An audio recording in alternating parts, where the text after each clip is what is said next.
Welcome to the Midnight Vigil, the channel where the stars are always right and there really is a monster hiding underneath your bed. So this is my long-delayed review of Bloodstained, Curse of the Moon. I really dragged my feet with this one. I finished it probably weeks ago, but I kept coming back to it because I wanted to play a little bit with the unlockable modes. I wanted to fiddle around with the difficulties and the characters, see if I was really missing something. I just want to get this out of the way. I'm not going to recommend this game. I feel like for $10, considering I finished this in like an hour and 45 minutes, just including the story and not including the bonus stuff, I can't recommend this. And this wasn't even on sale in the Steam summer sale, so it's not like you could have gotten it on discount. I don't feel sorry for dragging my feet either. I was hoping that I would come around because judging by how everyone has been reacting to this, I am so far in the minority on this. But just let me tell you why this is so frustrating. The gameplay doesn't really stand out and it's not really interesting. You will eventually get 4 characters, but the problem is only one of them is even remotely playable. So the main guy has a short sword and he can't really jump. The third person you get is this wizard who has no health and is very weak but can use magic. The fourth guy is mildly interesting. He's a vampire. He's totally not Alucard, even though he totally looks like him. And the second person you get is the woman with the whip. And she is far and away the best character in the game. The problem with this game is the way that it treats the player death. So you have 4 characters that you can switch to pretty much anytime you want. And they all have separate life meters. But the problem is that when one of them dies, they're no longer available until all of the other characters die. So if you're like me and you're playing with the blue whip character, I played with her for 99% of the game, except when I had to switch to the vampire guy so I could fly around, because he can turn into a bat. The problem is when the blue girl dies, I have to play with the other unfun characters. The red guy, the main character, is so frustrating and garbage. He's the main character, but I don't know who's worse, him or the wizard. They're both pretty bad. But the problem to me, again, in my personal opinion, is that the core gameplay loop just isn't that fun. This is coming from a Castlevania fan. It's impossible not to talk about Castlevania when you talk about this game. Consider me, I guess, one of the blasphemous fans. I'm more of a fan of the Metroidvania. I wasn't a huge fan of the early Castlevanias. I've played them. Super Castlevania 4 might be my favorite of the stage-based games. But again, I like the open world. I like the replayability. Symphony of the Night, Portrait of Ruin. Those two were my favorites. I felt like they evolved the Castlevania, the Metroidvania gameplay to its core, its peak. This feels like a love letter, but the problem is that it has all of the frustrating things that I didn't like about the previous games.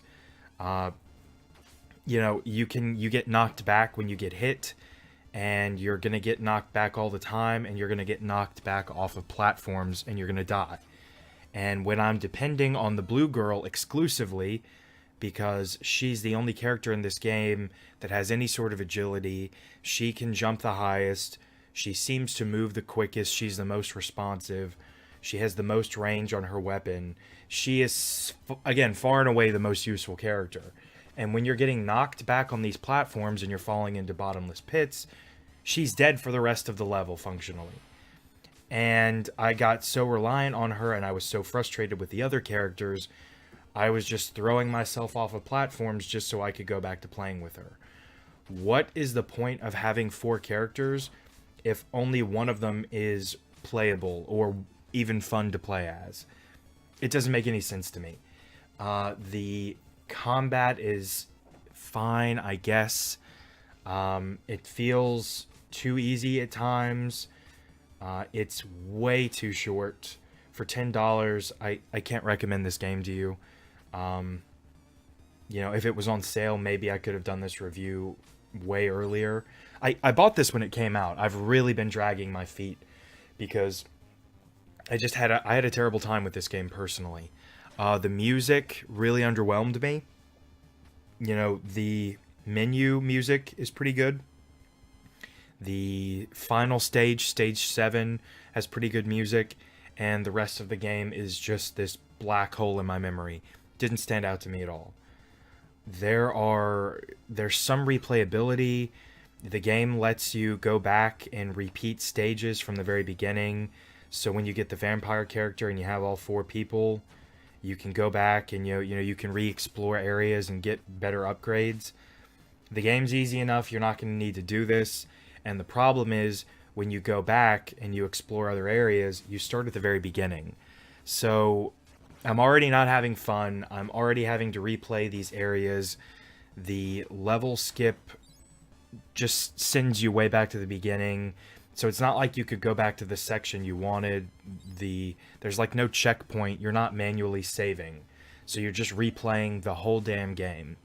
And the unlockable stuff, the nightmare mode, I mean, I guess this could be a bonus for some of you if you really dig what this game has going. I couldn't bear to spend any more time with it. I don't... Making this game more difficult is not a feature for me. It's just another level of frustration. This is a prequel to Bloodstained, Ritual of the Night. I guess we'll see how it connects. I've played this game and I can't tell you a single thing about it. I have no idea what happens. I only know the main character's name because it's so weird and bizarre. I feel like this is a weird criticism. I feel like this game almost feels like you can see the Japanese influence, and it's kind of weird because Castlevania to me was like gothic European castles, vampires, werewolf, the sort of gothic horror. The main guy, his name is Zangetsu. I mean, okay, fine. He has no personality. There's no depth whatsoever to him. Yes, people will say you don't go to Castlevania-like games for the story. I could tell you all about Alucard. I could tell you all about Simon Belmont. I could tell you all about the Belmonts in general. Don't ask me to tell you a single thing about any of these people. They're just cardboard standouts. I will throw this game a bone. I'm pretty rough on Kickstarter games, and I found out that this was a Kickstarter, like a stretch goal, so I am pretty impressed with that. It's functional. This is interesting. It's retro and throwback, but I feel like I've moved on from this type of gameplay. The biggest con by far, I can't believe I've waited this long to say this, is the committed jumping. So there's no momentum, there's no sense of physics. Characters have a predetermined arc, and that's it.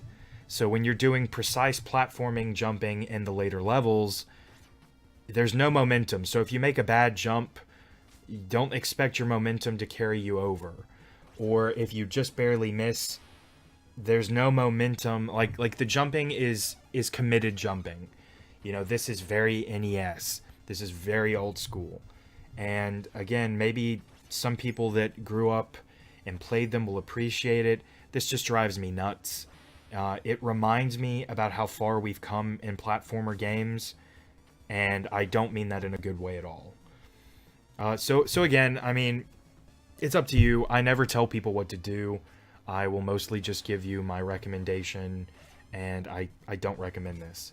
If you could get Ritual of the Night, and this would be like a bonus for beating the game, or this came with Ritual of the Night, then it would be worth playing, because then I would feel like there's value. I would feel like I could recommend it to you, and I wouldn't feel like you're being ripped off. But considering I beat this in an hour and 45 minutes, and I paid $10 for it, I don't feel like this was worth my investment whatsoever. So that's pretty much it, guys. It's been a while since I last uploaded. We've got a lot of different things going on in the channel. I feel like being a horror channel has been helpful in the beginning, but the problem is that I reviewed Agony and Vampire, the two big horror games of the summer, and there's nothing immediately on the horizon, and I just kind of worry because it's kind of tough to talk about. I don't want to just repeat, like pop culture news or this is movie news or something like that, because I don't feel like that's really interesting. So I'm toying with the idea of just doing gaming stuff in general, but still focusing on horror. Maybe like a mild rebranding, maybe. I don't know. We'll see how it goes. We're 2 months in. I'm very happy. I'm very happy with how this is going.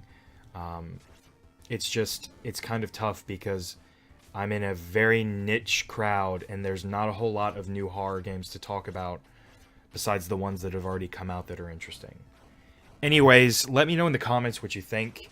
If you think I totally got it wrong and this is a brilliant game and I just don't get it, feel free to let me know.